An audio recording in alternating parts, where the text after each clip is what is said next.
That's right, baby. My favorite sporting event of the year is about to kick in this weekend. We're going to talk about March Madness, baby. I'm loving it. Yeah, it's time for some upsets. And also, I got a segment of Off the Grid that I want to talk about with you guys this week. A little thing that we all love called nachos. This is Gridiron Nation, familia. We're talking UFL and a lot of NFL moves. So kick back, relax, and vibe with me, baby. And let's ride.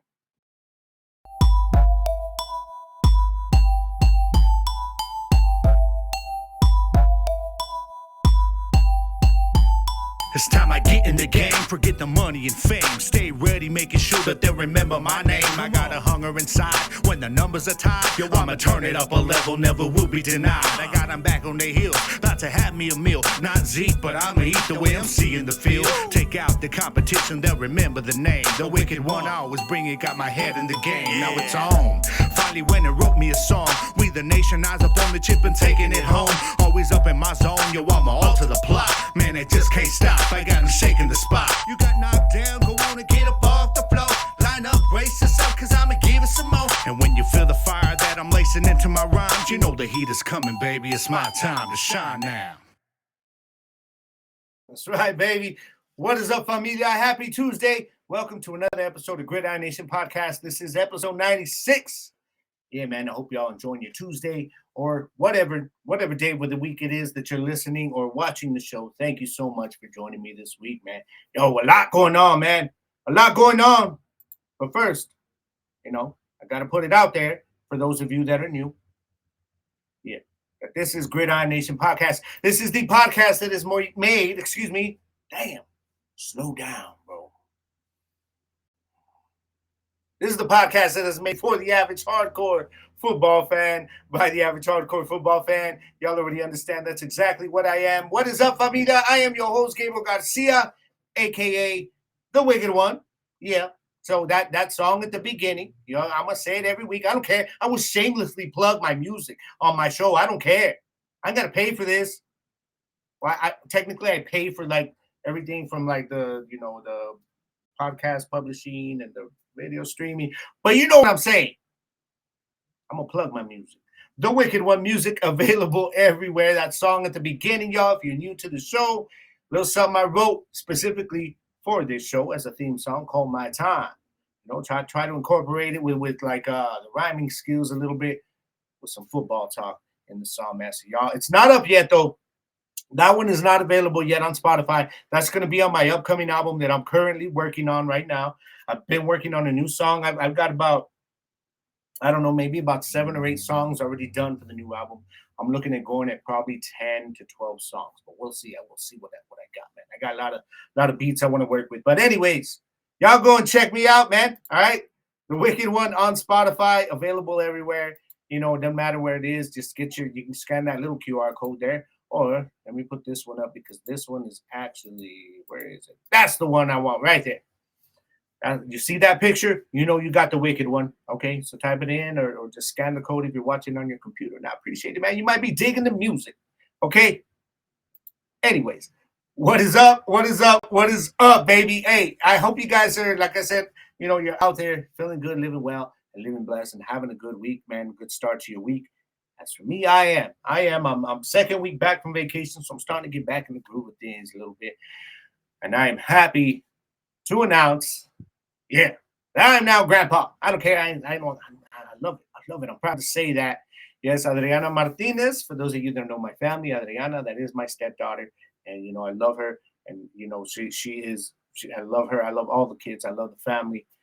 Betsy's oldest. And she just had a baby boy. His name is Raymond Antonio Angel. That's his last name. So Angel is the last name. So congratulations, mija, to you and Jesse. And she already knows we're gonna be here. Oh, I'm gonna love this kid. This kid gonna get a lot of love from Grandpa here, Grandma and Grandpa's house, man. It's about to go down like that. But so yeah, man, we're feeling good. We're feeling good. So go on and listen to my music, y'all, so that I can get those royalties up. They can send me that royalty check that they do every month, and then that way, I go out and spoil the baby a little bit. All right. I'd appreciate it, y'all. Hey, man, we got so much going on right now. Damn. March Madness. I told y'all about that. Okay. A lot going on right now. So I'm going to give you the rundown. We're all going to talk about March Madness today because it is that time. Okay, and we're going to be talking about it next week too. But next week's episode is likely going to be very heavy on UFL. I'm going to actually feature each matchup next week to the best of my knowledge. And right now, it's hard to tell. These teams look a lot different. A lot of them do. So, yeah, we're going to talk about that in the UFL next week, March Madness. But to this week on March Madness, the bracket is out. And I'm going to look at it for you and, give you some of the key matchups that I look at here on the app. You can go and download the March Madness app. It's a CBS app, or I just use the ESPN Bracket Challenge.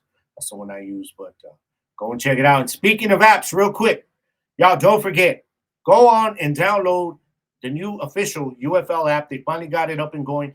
I was looking for it under UFL, and it's some soccer one that comes up with a red logo. Don't get that one. Don't get that one. You might have to look it up under XFL. Okay, but it's the official UFL one because all I had to do was re-enable it into my in my phone when I went to it and found it.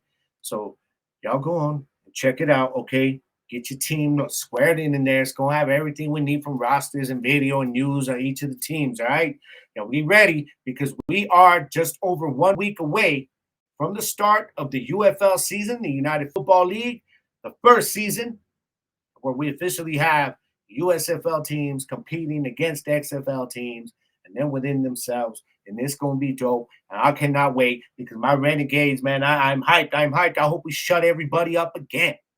Do it again. Y'all keep sleeping on us. I don't care. I know I say that every week, but it's just because it makes me laugh. It just makes me laugh how everybody likes to look at things like what Vegas says. Or everybody want to talk about, look at how the coming on strong, and now they added more. Actually, they lost some of that to add some. So we don't know if they're going to be better, but they're expected to. They came on strong last year, which is one of the reasons people were talking good about how good they were going to be in season 2 of the USFL if they had gone down. But then when it came to my Renegades, they were like, oh yeah, they just got lucky. Nah, we just got Luis Bettis. That's what we got. But so it's gonna be on next week, y'all. We're gonna talk about those games next week, and we'll also get into the UFL today because we got some big news for the DC Defenders. Everybody's been talking about it, so I'm gonna talk about it a little bit for those of you that do not follow any of the other podcasts that follow my show that talk much about the UFL, because UFL isn't really like ESPN Sports Center every single day type of news anymore. Or yet, I shouldn't say anymore. It was XFL before, but not yet. It's gonna get there though when the season kicks in. Okay, and then y'all be able to keep up on ESPN and all that on the apps and everything once that starts building some momentum. And also, I put it out there on social media. Didn't get too many answers, but I'm gonna read it out for those of you that did give me your answers. Okay, for those of you that didn't, man, you suck. Okay, I'm sorry. All you gotta do is just type in a quick little thing. All right. We're gonna talk about nachos. I love me some nachos. It's perfect for football stuff. It's game day type of stuff. All right.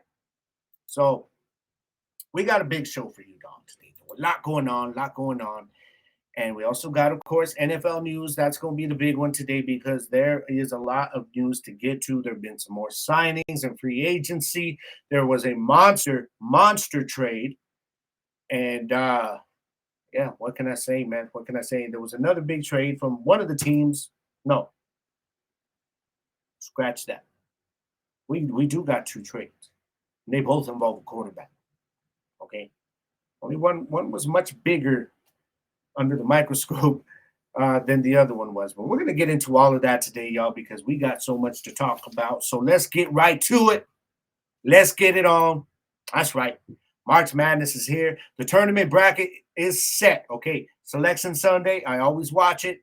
Watched it again this year. And we're ready to get it on. We're ready to get it on, man. If you guys not been watching college basketball, I'm sorry. I don't know what you're doing. Okay, maybe you're too busy. I get it. But damn, there ain't no football on. What's the problem? Watch some college basketball. Salud. But let me get right to the top of the bracket. Okay? I believe UConn, I could be wrong, but I believe I read they were the number 1 overall seed of the tournament. There are 4 number 1 seeds, and I got them all right, baby. And I love that, and I'm happy about that. Maybe it was obvious because they were like the 4 best teams in the season, but that don't matter. I got it right. You gotta take my wins, man, when I can. Number 1, UConn. They'll be taking on the 16 seed Stetson. Now, this is in the Eastern bracket, guys. The Eastern part of the bracket, the Eastern region. I told you there is what do we got? East, West, Midwest, and South. East, West, Midwest, South. Those are the different regions, and you're not going to always find a team that's from the South in the South region. Sometimes they're going to be like in the Midwest, or they're going to be in the East. Happens like that. Okay? They're just looking for matchups. They're looking to try to get some of these teams in a matchup where they are less likely to lose. The top teams, should I say. All right, but UConn against Stetson. The beauty of this is that I think Stetson has 0 chance. 0 chance against UConn in this. This is where the upsets come into play. Because if I'm looking on this part of the bracket in the East again, you got San Diego State against, Alabama, Birmingham. Which Birmingham, y'all, if y'all followed college basketball for years now, like I have, you know who they are. They're a 12-5 seed. The 12-5 matchup is historically known for upsets. It happens like that. If you're a 5 seed and you're playing a 12, you're like, damn it. Because for some reason, the basketball gods, they love some 12 seeds beating a 5 seed. Yes, they do. Yes, they do. So this one, that can happen. I think San Diego State can pitch this one out, but I think it's going to be close. A lot of these games are going to be close and come down to the end. Very, very rare you get a blowout. There's going to be a couple of blowouts on the first weekend. There will. But it's most of these games, even against, when it's the little guy against the big guy, they're going to be right there at the end. That's what I love about this. All right, so let's jump ahead, y'all, to the West. And, of course, my top dog, and I'm just going to tell y'all right now, they are my pick. I haven't filled out my bracket yet. I do 3 brackets every year, okay? I do 3 brackets. My first bracket is just like my gut, quick instinct pick. Boom, who do I see in this? And I try to pick my upsets, right? But, then I go into the second one, and I kind of think it out a little bit more. I'm like, nah, that one I kind of, let me look at this matchup a little closer. Let me look at this one. I take my time with. In my third bracket, whatever upsets I was on the fence about in that second bracket, I just roll with them in the third bracket. Okay. That's my strategy every year for my brackets. And I always shit the bed like everybody else because there's always like some freaking crazy upsets that go down and everybody's like, damn it. And you're going to hear the term a lot this weekend, bracket busted. And that means that's it. Your bracket is shit. You already lost 1 or 2 in the first freaking day. All right. And I'm hoping you ain't hearing that from me. That's why I'm doing 3 brackets, man. Well, you got my North Carolina Tar Heels, who I am picking to win it all. I'm going to give you all a heads up of that in advance. I'm going to pick them on 2 of my 3 brackets. So I got my North Carolina Tar Heels, man. They're taking on the winner. Who is it? Howard and was it Wagner? Yeah, it's that playing game to see who gets the 16 seed, to see which one of those teams between Howard and Wagner is going to be the sacrificial lamb for the North Carolina Tar Heels. All right. So I don't think my Tar Heels get. Maybe I'm being biased, but they ain't getting beaten that game. It's not an upset going to happen. St. Mary's and Grand Canyon, that's a 5-12 in the West. St. Mary's going to win this one. Man, forget Grand Canyon. I'm an Aggie fan, so y'all know when it comes to basketball, we have a little bit of a rivalry there from the conference we just left off. All right, but if I'm looking at this, I got to talk about New Mexico. The Lobos, they are an 11 seed versus Clemson. I really think they should have been seeded higher. Least a 10 seed. The Lobos. Okay, I don't like the Lobos. Y'all know I talk about it. I hate the Lobos. I hate Albuquerque's freaking sports teams up there, man. Aggies and Lobos, we don't play nice at all. Even the fans, we don't play nice together. But I will say this. I hate them more in football. Okay? I'll actually root for UTEP, who is our friendly rival here at I-10. It was just 45 minutes away over when they play the Lobos. That's how bad it is. But check this out. I feel like I'm rooting for the Lobos this year, man. In the tournament, Aggies couldn't make it. We knew it was going to be a down year, tough year. They were taken out in the quarterfinal of Conference USA tournament. So they're done.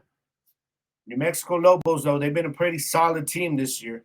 Out of the Mountain West Conference, won the Mountain West Conference Championship, which is why I think they should have at least got a 10 seed. But what the hell, man? I think they got screwed on this. And I think it's going to show. I like the Lobos to pull off the upset against Clemson.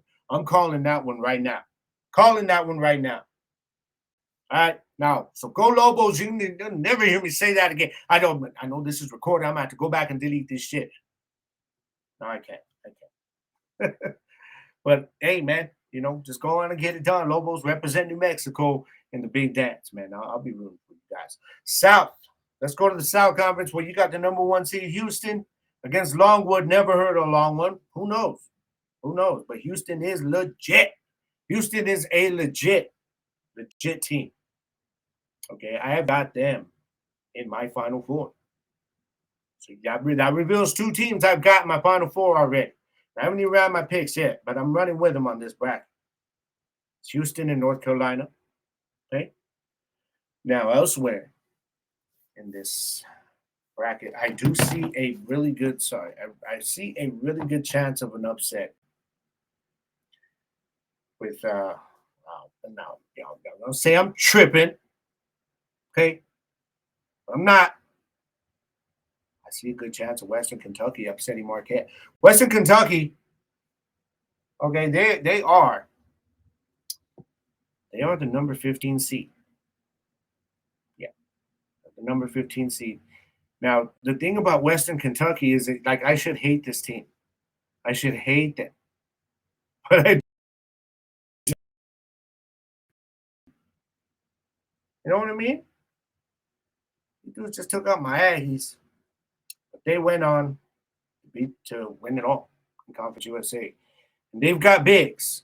That is how they were able to pretty much control that entire game against NMSU. NMSU didn't have their bigs at all in this game. They were outsized, outmatched. Western Kentucky's got some bigs that can play the game. I like Western Kentucky to pull that upset. Western Kentucky over Marquette. Marquette, very, very good. But I just see it. I feel it. We will this to happen. Right here on Gridiron Nation Podcast right now on Tuesday evening, okay, March 19th at 4:42 p.m. my time. We will it to happen. All right, so let's keep scrolling down, though, man. We go to the Midwest bracket. Number 1 seed in there is Purdue. Yeah, man. I don't know. That's another play-in game they got to get. See who they're going to play. And I don't think they're losing either. I don't see a 16-1 upset happening this year. But the beautiful thing about me saying that is that it could happen. And I hope it does happen. I hope it does. I just don't know if I see any of these, man. You can't really call a 16-1. I mean, that's hard to, predict in a logical sense. Logically, if you're talking sports and you're trying to break down the matchups, just does not look like any of these teams are going to match up well in their 16 games. But that's why you never know. That's the beautiful thing. Those guys who get it, who get perfect brackets, that's just something that they've done. That was like a flash in the pan type of pick. There's nothing logical they can tell you. If you ask one of these people right now who's picking any one of these 16-1 upsets, they're not going to be able to give you a logical reason that's going to turn your way of thinking into thinking that the 16 seed has no chance. Nobody's going to sway you from that. They cannot give you a logical argument. They can say a maybe or a what if, but if you're looking at the numbers, the matchups, the stats, the strength of schedule of these teams, it just don't match up. Okay? But there's going to be somebody that has some perfect brackets still to the first weekend. That's for sure, man. You got Kansas as a 4 seed. That one. They are intriguing to me. Kansas is intriguing to me out of the Midwest. Oh man, I have a feeling that Kansas is going to end up playing Gonzaga in the second round. That's going to be a 4-5 game. Okay, it's going to be a tough one. But I can see Kansas maybe in the Final Four. Maybe. They get hot. They got the squad to do it. You know what I'm saying? So, yeah, that's what I'm ready. I'm ready, baby. I'm ready. Y'all ready for this? Let's get it on, man, because right now I'm going to get my bracket done, but I would like you guys to, if you get a chance, go and download one of these apps, okay?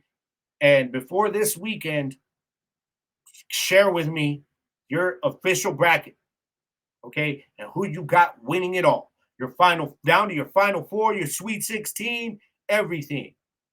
I need to see it. And let's like have fun with it, guys. I don't know if maybe I'll start some on ESPN. It might be too late. Y'all can still get in on it. We'll see. Because you can, if you have the ESPN fantasy football, you would use your same login credentials for the NCAA bracket challenge. Okay, the ESPN bracket challenge. But I'll let y'all know, man. I'll get on it tonight. Okay, as y'all are listening to this tonight, I'm gonna be doing.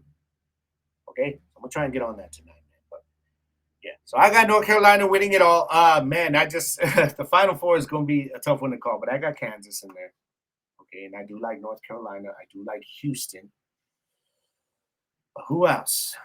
Do I like UConn to make it that far? I am going to predict UConn getting upset down the line in the Elite Eight against the 2 seed in the East, Iowa State. I like that one. I feel good about that. Now watch out for Illinois. Definitely watch out for Auburn also. Okay. There's going to be some team in each of these brackets. It's just going to creep up on somebody, whether it's the first day, whether it's the second day, whether it's some Cinderella team. We always got a Cinderella team. We got to have another Cinderella team this year. It makes it to at least the Sweet 16. All right. Does some damage to some big dogs. So let's hope we see that. Let's hope we see that this year. All right, man. But yeah, we'll get on it with the post, John. You can send me your brackets. And yeah, we'll compare, man. We'll see how well we do after this first weekend, man. Let's see how bad our brackets get busted. All right. So that's all I'm saying. Now let's keep moving on, y'all. It's time for Off the Grid. I gotta get like some kind of little jingles or little music, to present the next segment. Official Off the Grid. Maybe if I do a song for the Off the Grid monthly podcast that I am planning. Maybe I'll do a little bit of sample from that just to present this when I do an Off the Grid segment on the Gridiron Nation podcast episode. But we'll see. It's an idea. But by the way, the upcoming Off the Grid podcast, I am getting so many people talking about wanting to come on. And I'm only going to be scheduling every month an interview once a month. I may do 2 episodes a month if I want to come in and just talk about something going on here in my community, or just some certain type of story out there, or something, or I want to talk music, man, show love to somebody, something like that. That would be a second episode in the month. Okay, but only 1 interview a month. So I've got some names, man. I got some people here, and I'm looking forward to it, man. So y'all be on the lookout for that. It will be called. Okay, just real quick. I was looking up. There is another podcaster too called Off the Grid, and they have like a different type of format that they're talking about. But I don't know. I might have to extend the whole name to Off the Grid Podcast with Gabriel Garcia. I see that a lot, especially with talk shows and stuff like that. But we'll see. I don't know. I just wouldn't know. I don't know how it is like when you've got multiple podcasts with the same name, even though it's a different type of demographic, a different type of platform or topic, I should say. But I don't know. Just something out there, man, that it might be if you see a long name like that, it might be that. All right, but as for the segment in the show, that's right, baby. This is Off the Grid. And right now, this week it was a straight up social media segment. And like I said, I didn't get a lot of answers from you guys, and that's okay. No, it's not, but I don't care. Whatever. We're going to read the ones that y'all gave me because I got to show y'all your love. For those of you that did come in with this, okay? So, sorry, let me turn this down. All right. Let's get to it, man, because it's a couple I read. I was like, oh, You'll know why in a minute. But let's go straight to Facebook. And I got to start off with Angel, man. You know, Angel, what's up, dog? He says, okay, so the question out there, y'all, is what do you like on your favorite plate of nachos? What do you like on your nachos? What does your favorite plate of nachos look like? All right, if you're sitting down, you're about to watch like a big boxing match or some UFC. You're about to watch your game. Maybe you're at the game. You sit down, man. You got your plate of nachos right there, and I can tell you, man, it's however you want. Right now, look down, picture it. That's what you got. All right.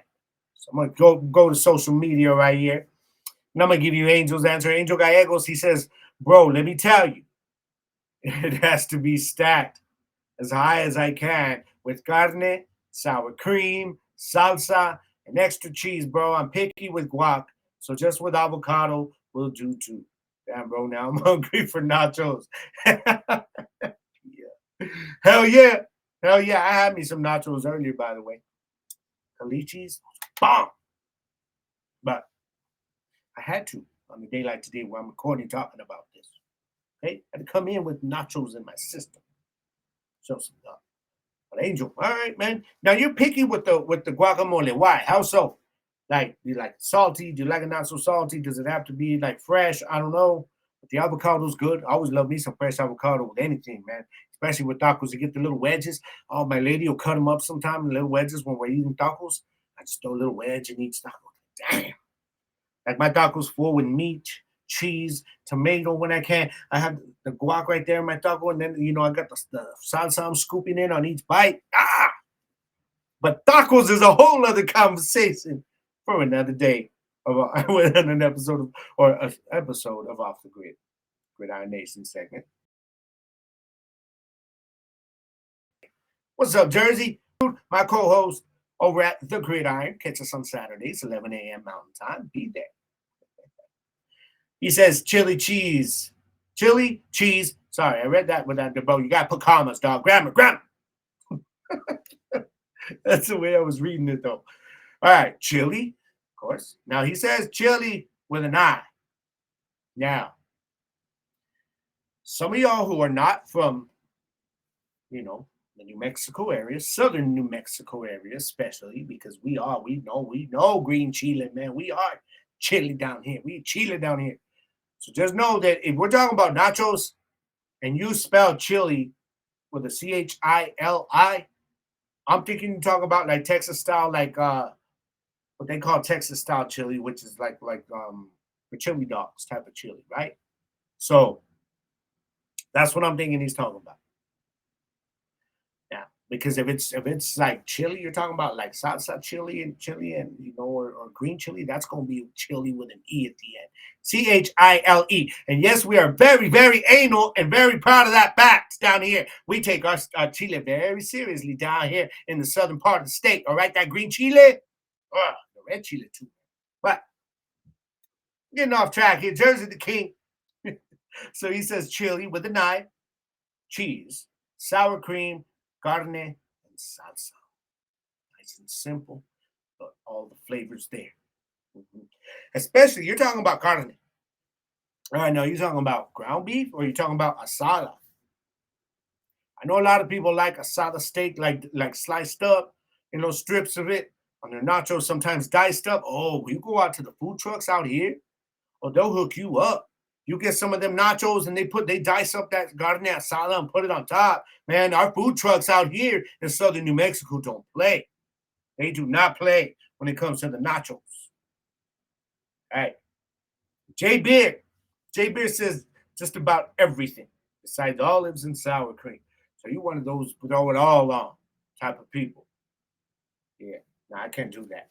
I can't have too much crazy shit like that on my nachos, man. Sometimes y'all be getting crazy with these nachos. Sometimes it's better just keep it simple. It's like a hot dog.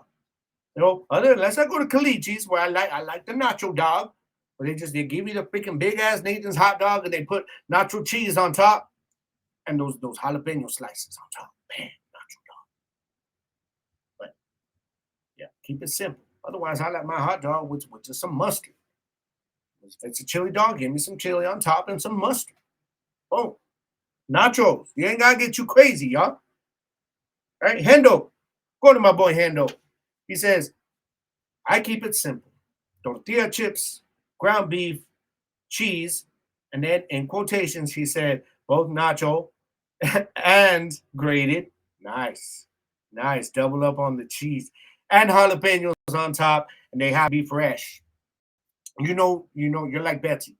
You're like Betsy's like that. Like we make our nachos, she'll just cut up her, she'll cut up her jalapeno fresh and throw it on top, man. So that's dope. I like that combination, though. A bit of ground beef, see, nice and simple. I like to double up on the cheese, yo. You put a little bit of nacho cheese, and then you sprinkle some grated cheese over it when it's nice and hot. Yeah. Because I hate, y'all remember, you guys know what ghetto nachos are. We all been there, hard times, where you had to just, you got like your bag of Santitas chips, the tortilla chips, the white corn or whatever, and you throw your plate down. You're like, damn, we ain't got much to eat here. I got me some salsa, and then because every household, Mexican household especially, you got a bowl of salsa in there, whether it's homemade or you got something in a jar. Okay, like us. Like I like to make homemade sometimes, but if we buy out, I would buy Andeles or Sadie's, man. We keep it local here. 575 and 505. But damn, I'm getting hungry, man. I'm gonna take a sip real quick, man. Now, okay. So where was I? All right. I was talking about the salsa. Damn, what the hell was I talking about? Oh, I don't know. Anyways, so, okay, this is the thing, yo. This is the thing, is that, okay, so Hendo says he likes to keep it simple with the ground beef, the cheese, and you got the shredded cheese on top, nice and hot, and the jalapenos fresh. Now, let's go to Richard Downs. My boy Richard says everything.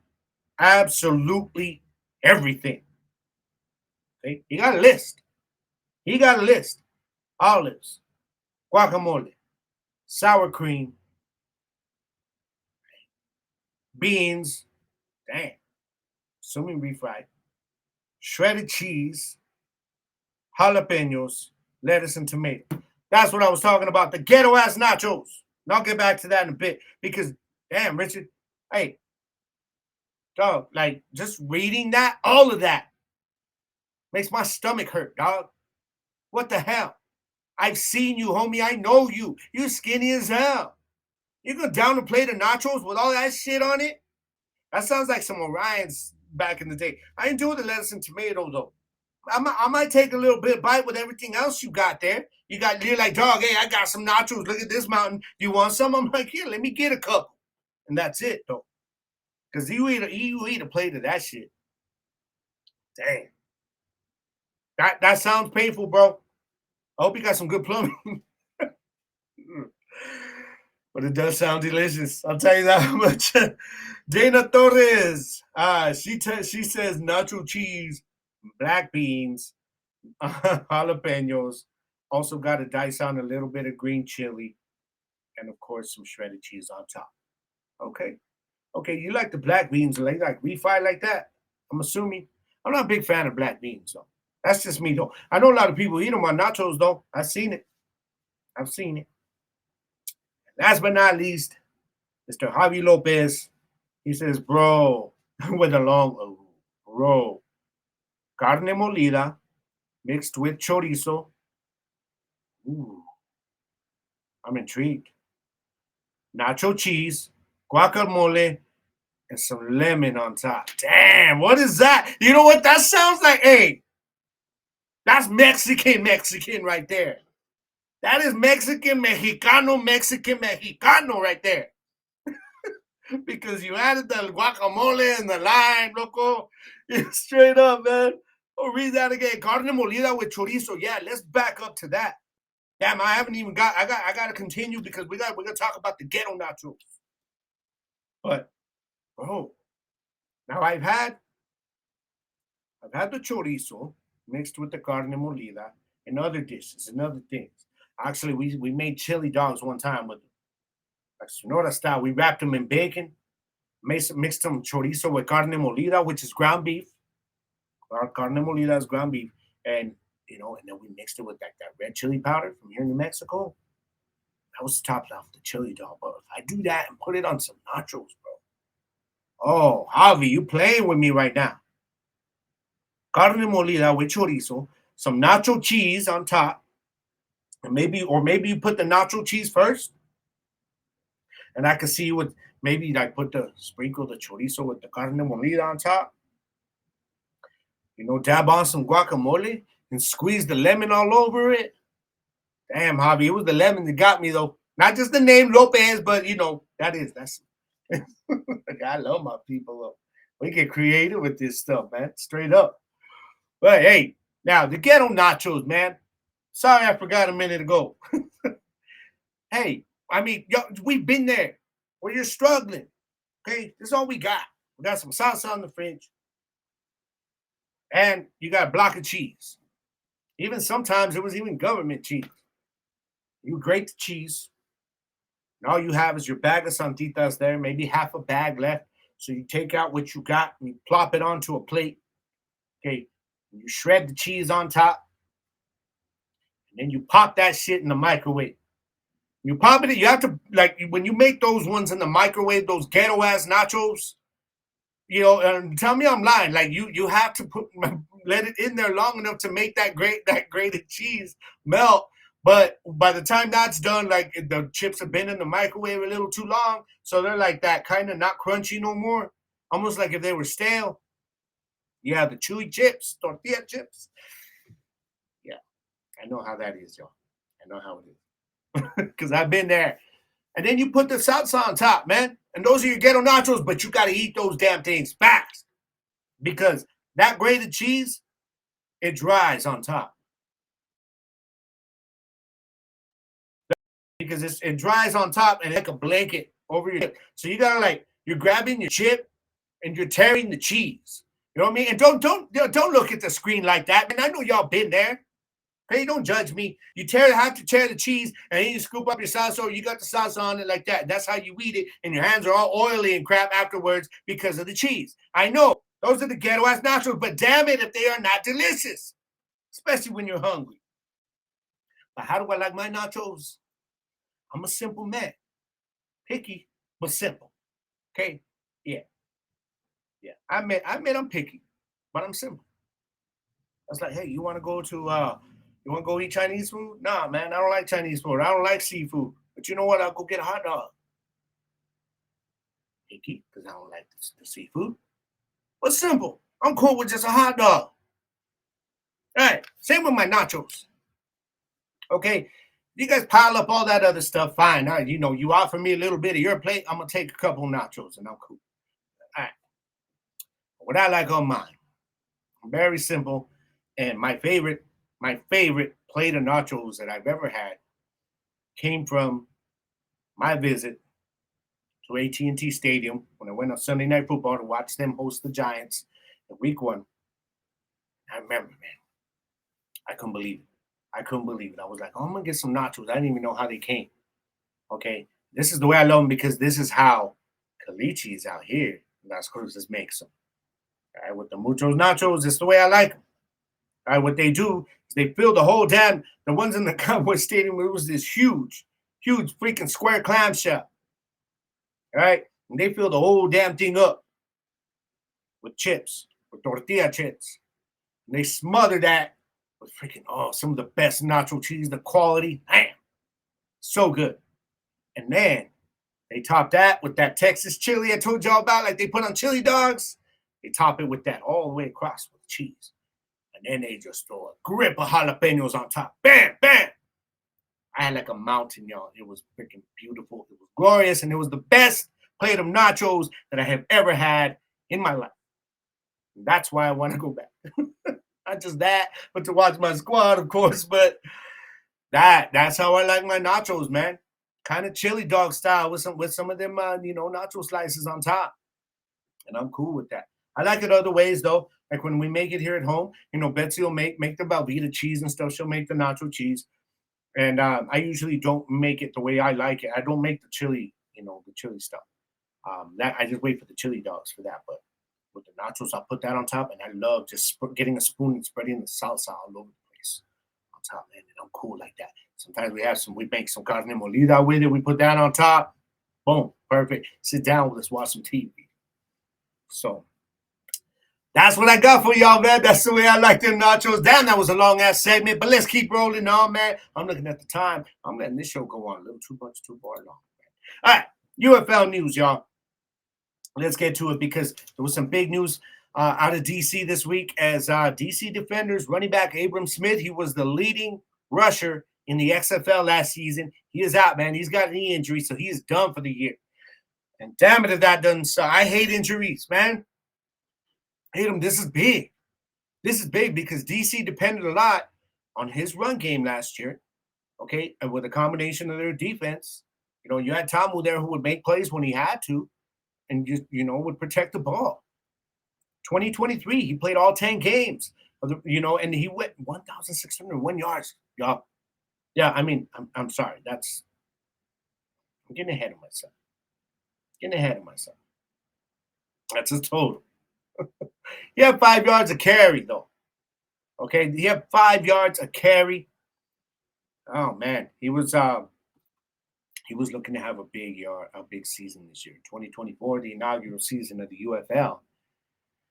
And he was bringing that whole, just over 5 yards a carry last year. And, he was the leading rusher. I believe he had a little over 700 yards in 10 games. So they are going to miss him big time. So they had a spot on there. They signed former Birmingham Stallions running back Zaquandre White. Now, this is a guy who was considered more of a change of pace back. He's quick and agile, can make cuts and moves pretty fast.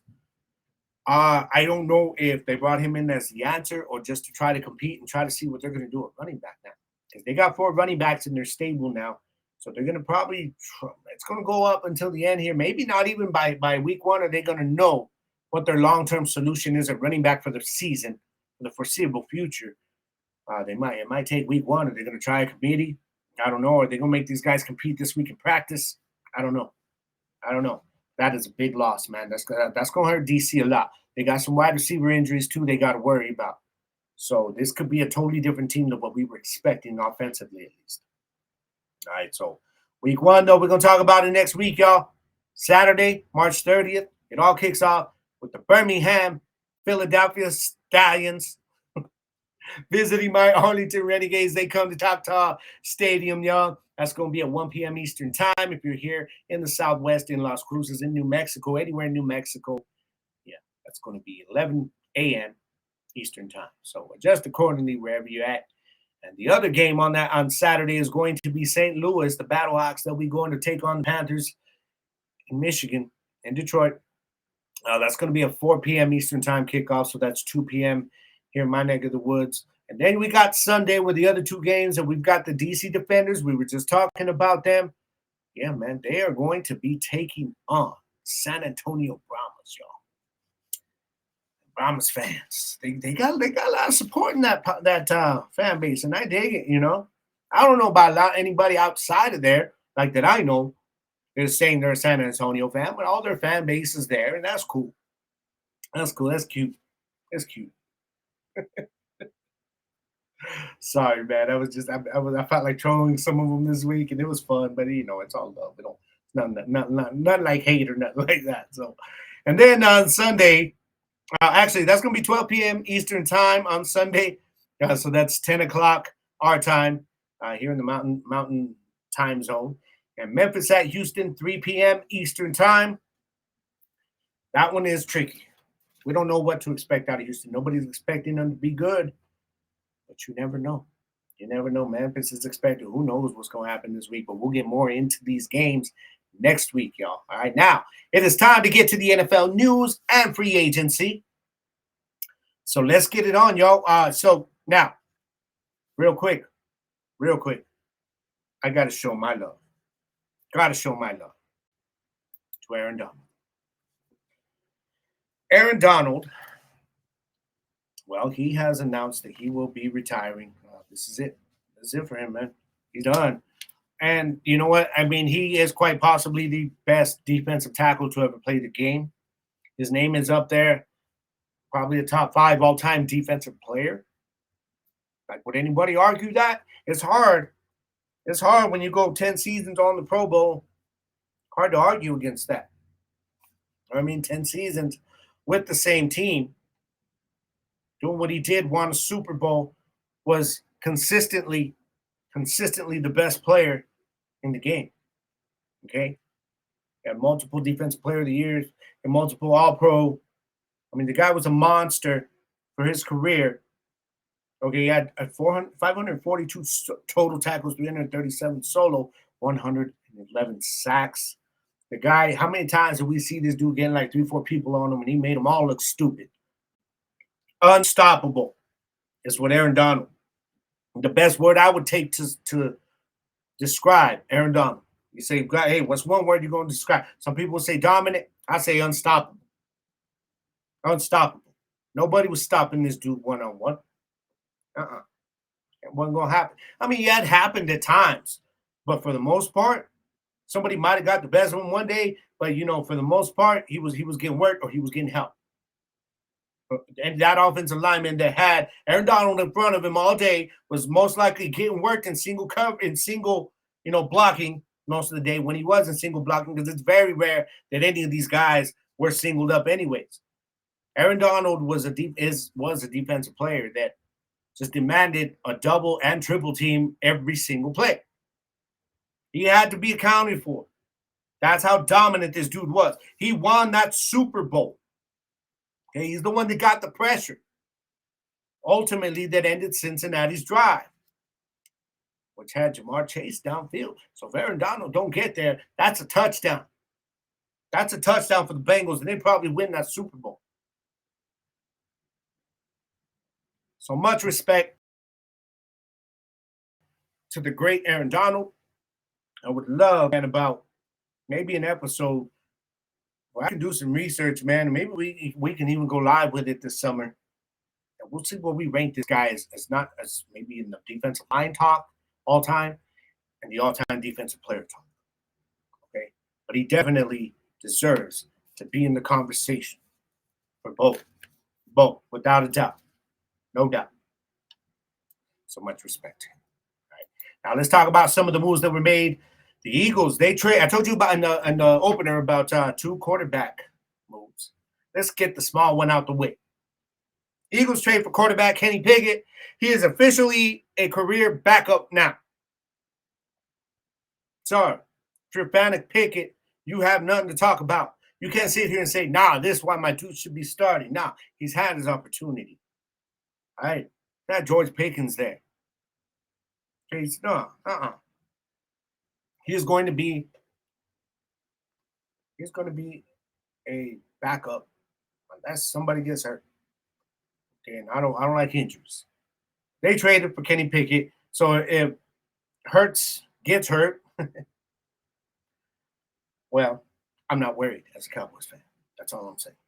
I don't think anybody is. Okay, but the Eagles also did go and sign linebacker Devin White. Not bad. 5 seasons with Tampa. He was kind of disgruntled because he didn't get a deal. They instead exercised the 5th-year option on him, and I think a lot of that has to do with the fact that he is really good, but his problem has been inconsistency.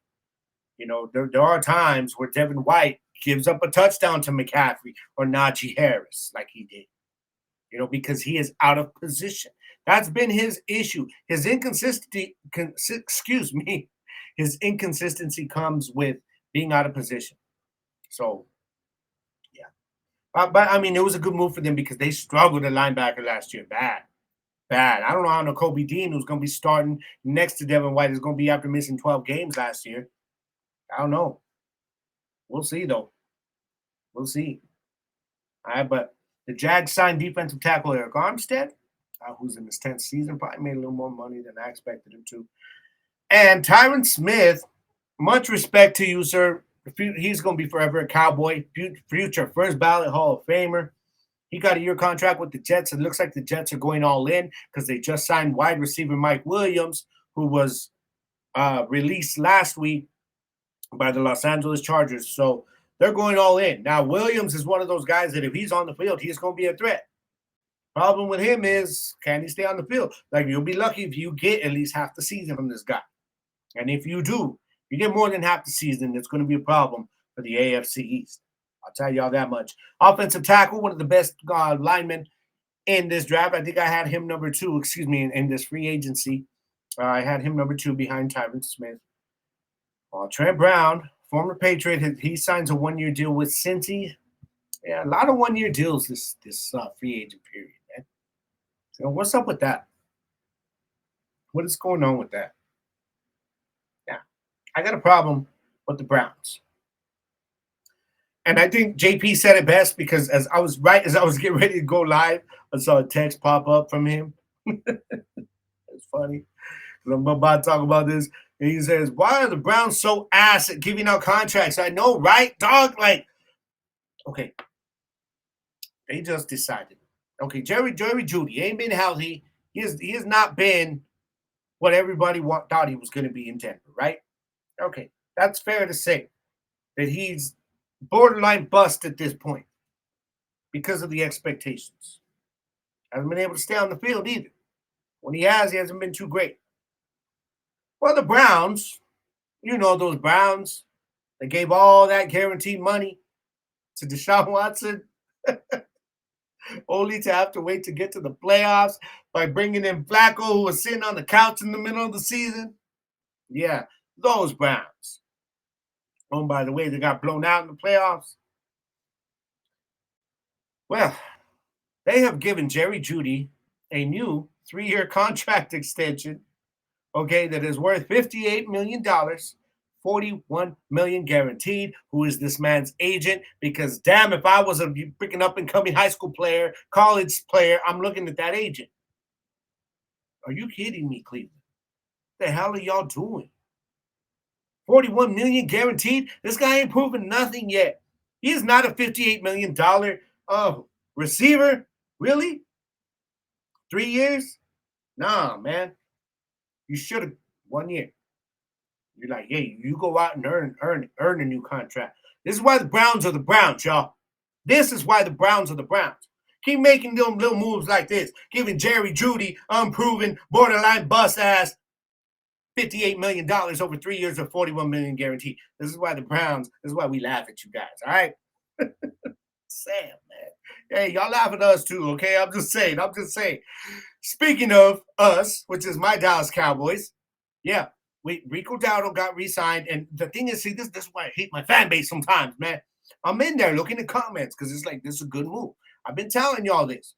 You know, I've been saying it. I think Dallas, it's ideal if they're going to draft a running back or sign another running back, they have to add Dowdle to that mix. Re-sign Dowdle, and then either bring in another free agent or pair him up with a rookie. But it's got to be a rookie in the first 2 rounds. Okay. Talented rookie. So this is the first part of it. Now, they may be looking at some of these other running backs out there like Clyde Edwards-Helaire, you know, Kareem Hunt. You pair Kareem Hunt with Dowdle? Why not? Go and draft a rookie anyways. Okay? But I like this move. But there was Cowboys fans, man, like, oh, this is all in, and they're laughing about the move. And I'm like, y'all realize that just because they report on a move we make that it's a good move, it's not going to be this crazy-ass move that y'all want. Everybody's saying, oh, this is the running back we got. And I'm like, damn, man. Like, the team made a move that we needed to make. We needed to keep Rico Dowdle there. And people, man, our fan base still out there clowning, talking all kinds of smack, hating on our squad. Whatever, you want to hate on Jerry and them, that's fine. They didn't have the money for Derrick Henry, y'all. We need to let that go already. Damn. This is why, again, I will say it. Things like that. Y'all Cowboys fans clowning on Rico Dowdle re-signing with us. Things like that. I've said it once and I'll say it again. Or why? You know, when I see how people hate on our fan base, I'm like, damn, man, really? Why? And then I go and see fans with that kind of reaction. And then I'm like, oh, yeah, I get it. It's because of you. Yeah, you know who you are, all you dumbass Cowboys fans. Yeah, and I am a Cowboys fan, but I am one of the dumbasses. At least I hope not, y'all. All right, man, so now let's get to the big news, though. the big news was Keenan Allen being traded to the Chicago Bears for a sit on the record. Damn it.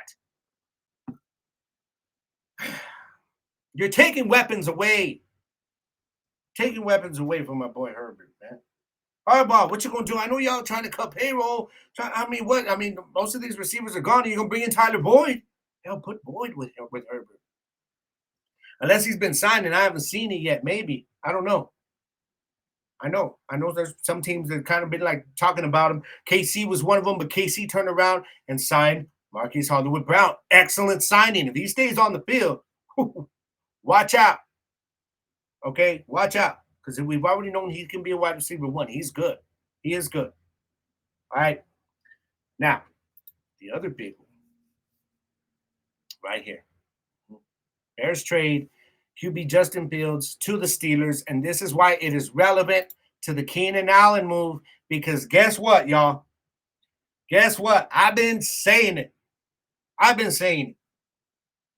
Some of y'all don't want to listen. Yeah. But I've been telling you who they were going to draft in the first round. Okay? I've been telling you guys that it was going to be homeboy out of USC. Y'all want to say his name? Caleb. Yeah, Caleb Williams. I've been telling you guys, man, that this was going to happen. And then people were like, and I knew there was also the possibility that they keep Fields and draft Harrison. To me, there was one of three options, and it was the same with everybody. It was you're either keeping Fields, okay, and you're trading Harrison, you're keeping Fields, and you're trading back in the draft, or you're trading Justin Fields and you're drafting Caleb Williams. There is no trading Justin Fields and trading back in the draft. That's not happening. They traded Justin Fields for a 6th round. Y'all got away. Damn. Y'all got away with one, man. I don't know what the Steelers are doing, but whatever, man. I don't. Maybe they're just trying to see what they can get out of him playing a year behind Russell, because they have already said that it's Russell Wilson's job to lose. He is going to be the starter. He's going into training camp named as the starter, so it is his job to lose. See if maybe he can help Justin Fields develop a little bit. I don't know. Maybe. I like Tomlin. So Tomlin, maybe if one coach can get it done, it's him. All right, but for the Bears, though, you get Caleb Williams in there. You've got Keenan Allen there now. You've got more. You've got the running backs there. Okay. I figure they're going to go offensive line at least at some point in this draft. So the Bears, I told you guys this, man, like maybe about a month or so ago.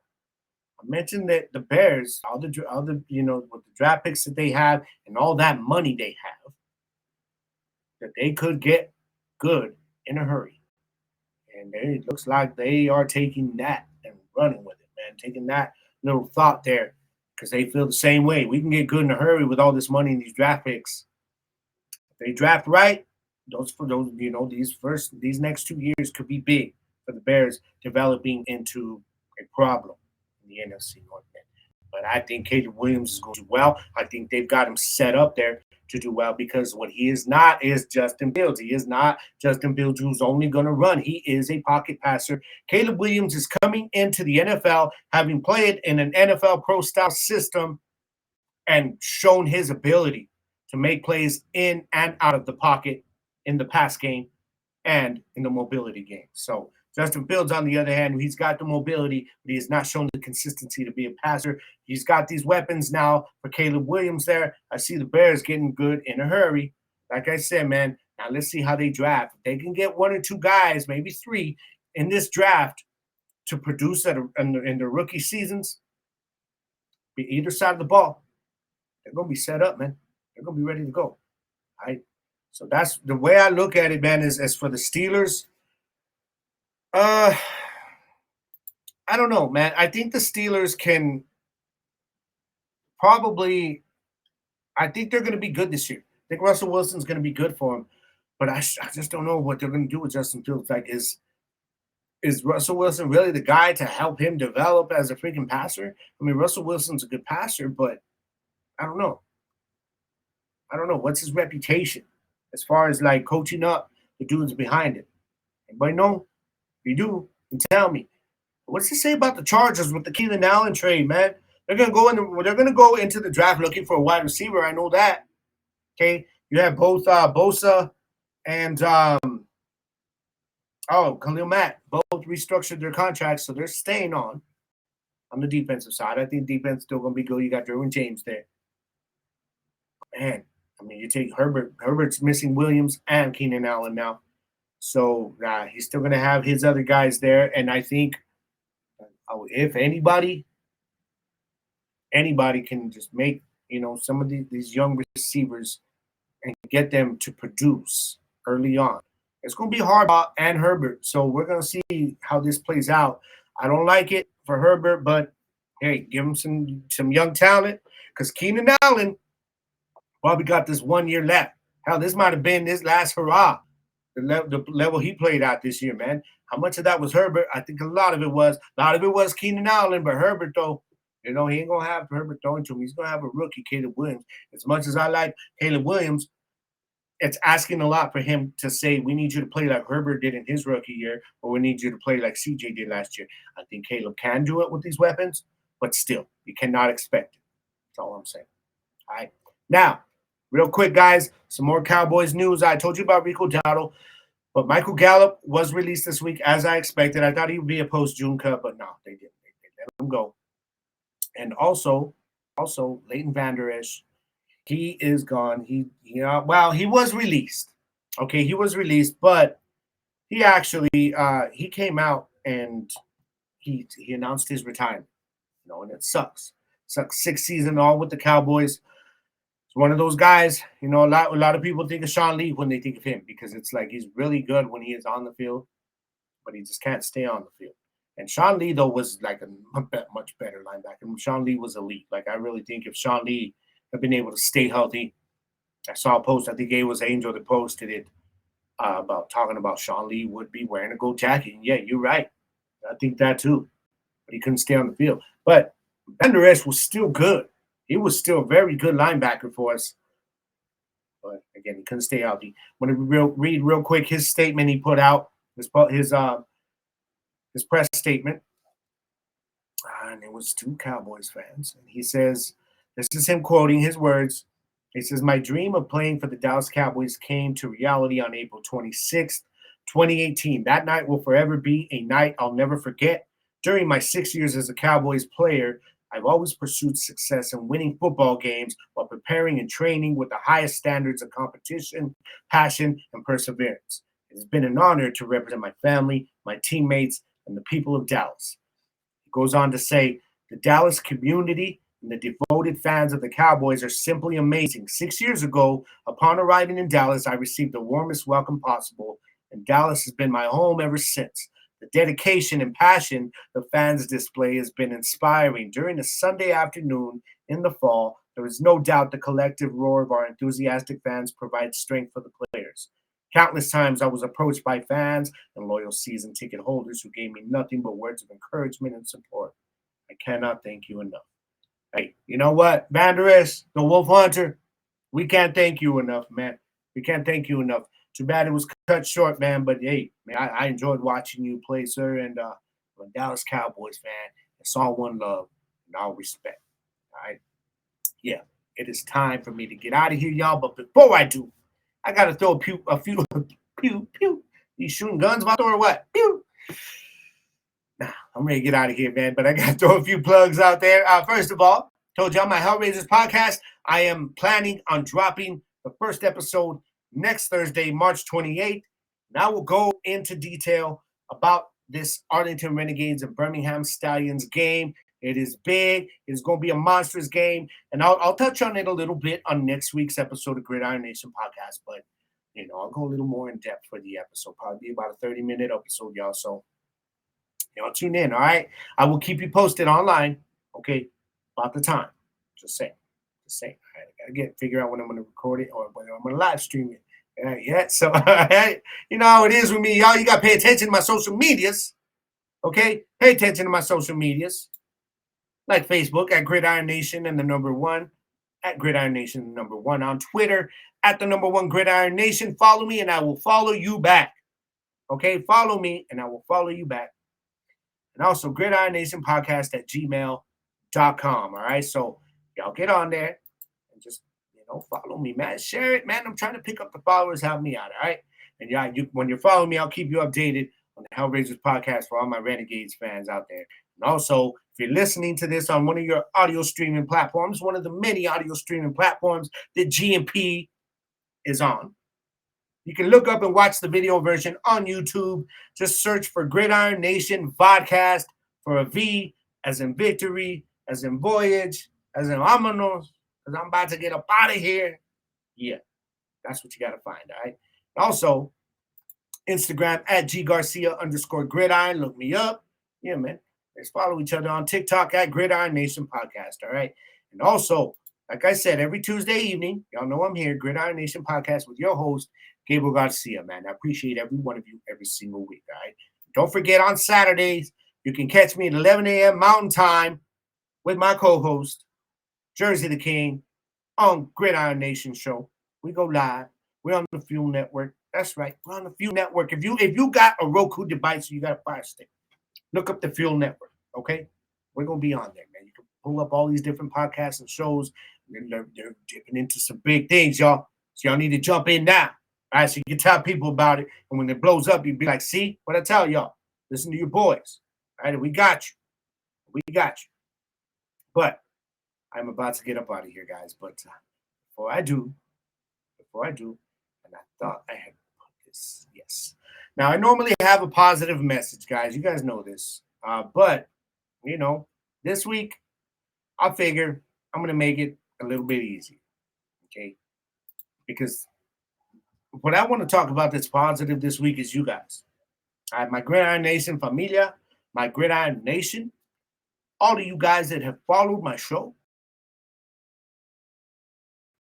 up until now, that have went along the way, or you caught me on the started following the show, to all of you, and most especially to those few of you. I started with a handful of you guys, and it's grown, but I had the handful of you that have been there since day one. Okay, and I would say day one, but I also, like Jersey, I do consider you a day one, bro, because since the day we met, you've been listening.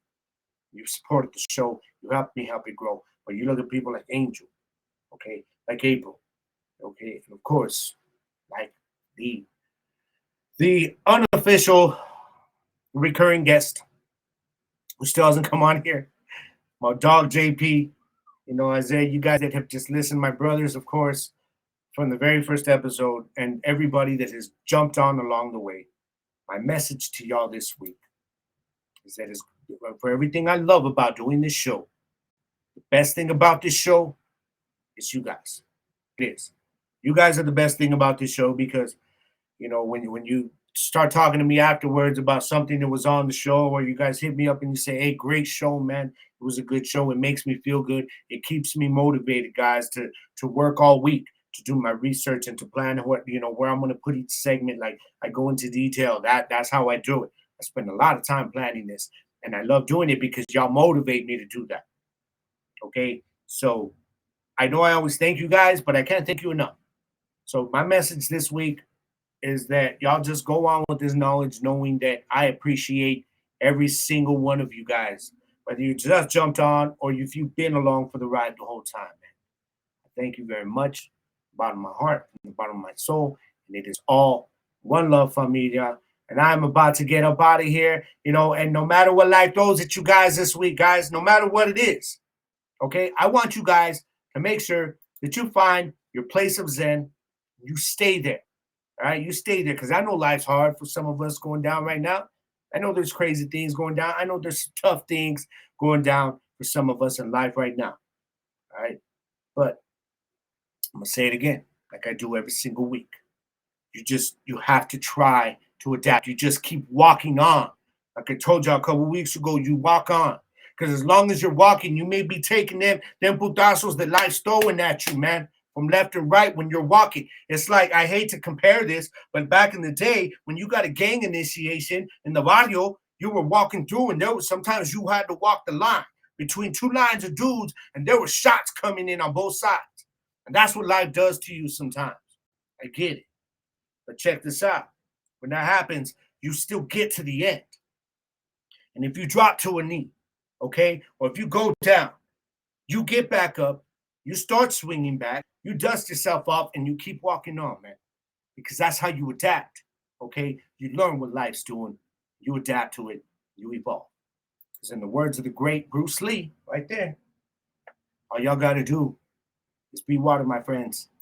I'm going to catch y'all next week. This is Gridiron Nation, familia. I am your host, Gabriel Garcia. We got episode 97 coming next week. We're talking UFL next week. And keep on the lookout, y'all, for more details on Off the Grid podcast and, of course, the Hellraisers podcast coming to you next week. I am Gabriel Garcia. It is all one love, familia. Peace. I'll be blowing up and booming like the 4th of July. The #1 draft pick, them has-beens till they past tense. Everybody wanna feel this glory I bask in. Getting antsy when they see my silhouette in the smog. Then you struggle with your breathing as I creep through the fog. Let's get it on. Gonna meet me up in the end zone. Before they know it, when they looking up and I've been gone. We hype tonight, I show up under the lights. Gonna bring it in.